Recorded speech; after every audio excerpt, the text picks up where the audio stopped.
The Bodhisattva then sent him to live in a deep mountain stream with the instruction that when the scripture pilgrim should arrive, he was to change into a white horse and go to the western heaven. The young dragon obeyed the order and hid himself, and we shall speak no more of him for the moment.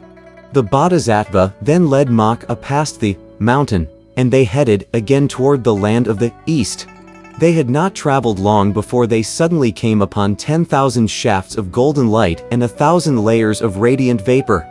"Teacher," said Maka, "that luminous place must be the mountain of 5 phases. I can see the tag of Tathagata imprinted on it. So, beneath this place," said the Bodhisattva, "is where the great sage, equal to heaven, who disturbed heaven and the festival of immortal peaches, is being imprisoned." "Yes, indeed," said Maka. The mentor and her disciple ascended the mountain and looked at the tag, on which was inscribed the divine words, "O Mani Padme, Hu." When the Bodhisattva saw this, she could not help sighing, and composed the following poem. "I rue the impish ape not heeding the law, who let loose wild heroics in bygone years. His mind puffed up, he wrecked the peach banquet, and boldly stole into Shita Palace. He found no worthy match in 10,000 troops. Through ninefold heaven he displayed his power, imprisoned now by sovereign Tathagata. When will he be free to show once more his might?" As mentor and disciple were speaking, they disturbed the great sage, who shouted from the base of the mountain, "Who is up there on the mountain composing verses to expose my faults?" When the Bodhisattva heard those words, she came down the mountain to take a look. There beneath the rocky ledges were the local spirit, the mountain god, and the heavenly sentinels guarding the great sage. They all came and bowed to receive the Bodhisattva, leading her before the great sage. She looked and saw that he was pinned down in a kind of stone box. Though he could speak, he could not move his body. "You whose name is Sun," said the Bodhisattva, "do you recognize me?" The great sage opened wide his fiery eyes and diamond pupils and nodded. "How could I not recognize you?" he cried. "You are the mighty deliverer, the great compassionate Bodhisattva Guanyin from the Potalaka mountain of the South Sea. Thank you for coming to see me. At this place every day is like a year, for not a single acquaintance has ever come to visit me. Where did you come from?" "I have received the decree from Buddha," said the Bodhisattva, "to go to the land of the east to find a scripture pilgrim. Since I was passing through here, I rested my steps briefly to see you. Tathagata deceived me," said the great sage, "and imprisoned me beneath this mountain. For over 500 years already I have not been able to move. I implore the Bodhisattva to show a little mercy and rescue old monkey.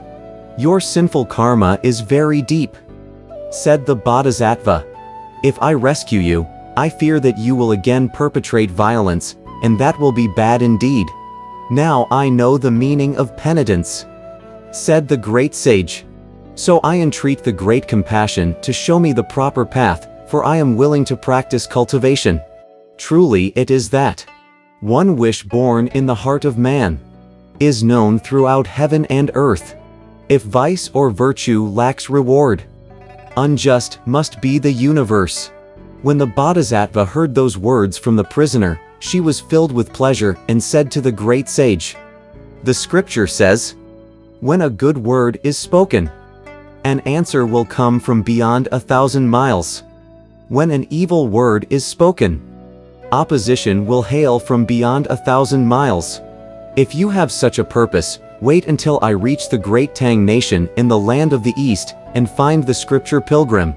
He will be told to come and rescue you, and you can follow him as a disciple. You shall keep the teachings and hold the rosary to enter our gate of Buddha, so that you may again cultivate the fruits of righteousness. Will you do that?" I'm willing," said the great sage repeatedly. "If you are indeed seeking the fruits of virtue," said the Bodhisattva, "let me give you a religious name." "I have one already," said the great sage, "and I'm called Sun Wukong." "There were two persons before you who came into our faith," said the delighted Bodhisattva. "And their names, too, are built on the word Wu. Your name will agree with theirs perfectly, and that is splendid indeed. I need not give you any more instruction, for I must be going." So our great sage, with manifest nature and enlightened mind, returned to the Buddhist faith, while our Bodhisattva, with attention and diligence, sought the divine monk. She left the place with Mok-a and proceeded straight to the east. In a few days they reached Chang'an of the great Tang nation. Forsaking the mist and abandoning the cloud, mentor and disciple changed themselves into two wandering monks covered with scabby sores and went into the city. It was already dusk.